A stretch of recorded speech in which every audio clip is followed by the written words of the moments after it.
Morning, kids. It's Pirate Prepper again. Again, I normally don't like to do political stuff, but today I think I'm going to kind of take a slight detour and touch on at least one aspect. An interesting comment was made to me recently, and I really got to touch on it because I think people do not understand what they're saying. And talking about the democracy.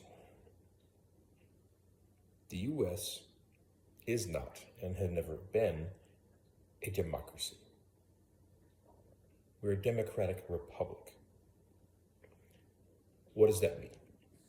Well, the simplest form of that is that we elect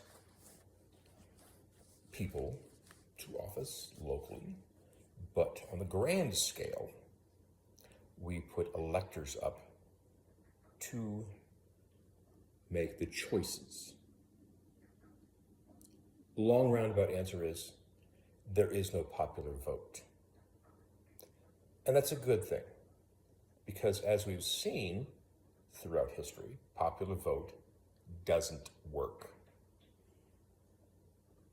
If we look at South Africa, Zimbabwe, other countries where all you had to do was get enough votes to change your country fundamentally. Which is why the certain party wants popular vote. They would turn this place into a democracy. Again, the problem with that is as long as you have enough popularity or enough money to buy the votes or create the votes, you're in charge and you can stay in charge. Have we seen any places where this hasn't worked historically? I mentioned two. How about Austria in the 30s? Yeah. Anyway, that was the short and simple version. You want the long explanation on Democratic Republic? Well, there's been definitions and books written about it, and by people much smarter than I am, including Benjamin Franklin. So I would first look at the tomes and texts of our founding fathers, long before we worried about any modern interpretation, because the founding fathers outlined why they chose what they did, why they built what they did, why they established what they did.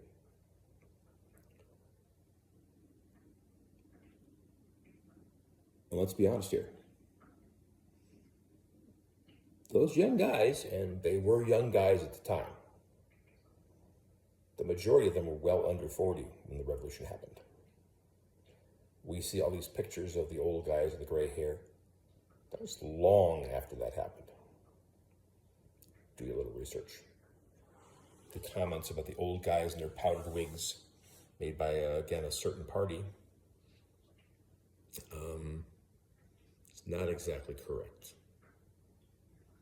So, all right, now on to the prepping part of this. We've got some interesting things going on. The FBI is warning about power problems and other attacks, potential attacks, and things like that. We have some food shortages here and there around the country. The egg problem is a thing again, it would appear. Shout out to the Crisis Report, Popular Preparedness, and a few other channels associated with those same gentlemen. Well worth your time to listen to and do some research and spend some time down those rabbit holes, because there's a lot of good information there.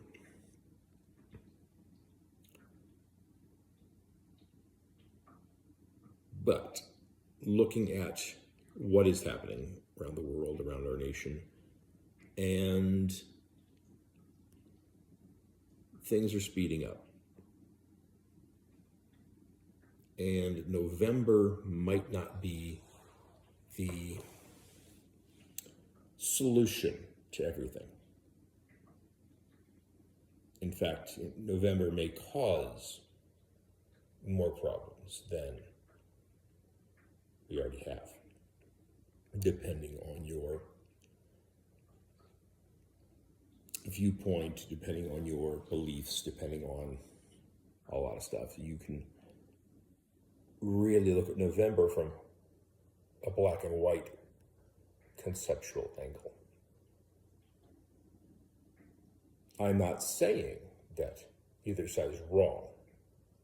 I'm not going to say it. I may believe it, but I'm not going to say it. And it's one of those things that there are already groups and people saying that if one particular group wins, there will not be peace. Okay? But democracy, I thought, with the will of the people, they don't care who wins. They just want to be in charge. They want their side to win regardless. And that is a problem. So, be ready for November. Be ready for October.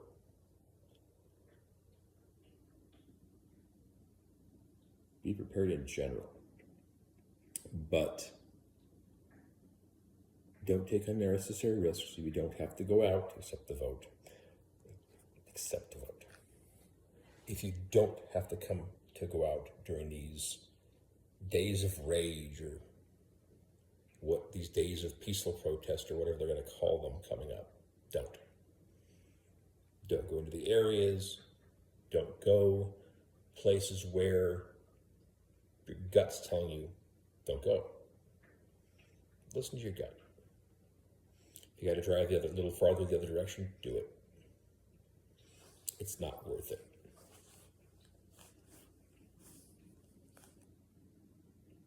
At this point, hopefully, we are all at a position where we don't have to go out for 2-3 weeks or more. Where we don't have to rely on government, be it local or federal, to provide for us. Whether it's MREs in an emergency because, oh, look, the flood came, or the tornado and FEMA shows up, or just being housebound because the rider's down the block.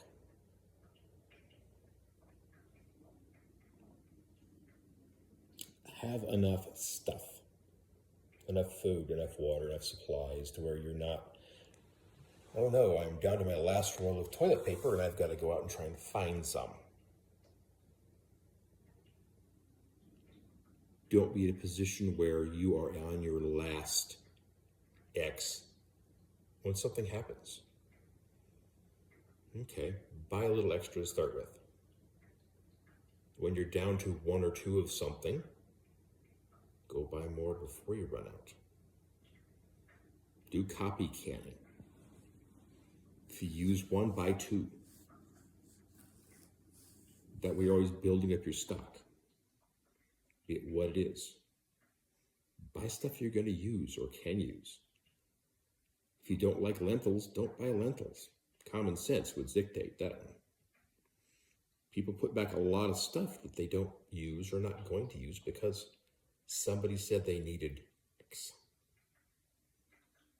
If you don't like beans, they have a very detrimental effect on your body, don't get beans. So, anyway, sorry about the ramble, sorry about the ranting. What little there was. Hey, we're all in this together. Whether your friends are on the wrong side or not, they're still your friends, still your family. And hopefully they'll come around.